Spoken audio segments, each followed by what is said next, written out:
This is a great model kit. I highly recommend it to anybody. I didn't have any issues at all with it. The only issue that I could find is that the chrome scratch is really easy, so be careful with that.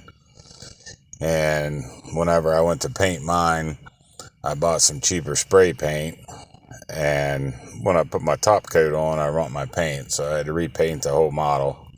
That's why there's no decals on it, but it does come with a nice decal sheet. I hope you enjoy the video. Thanks.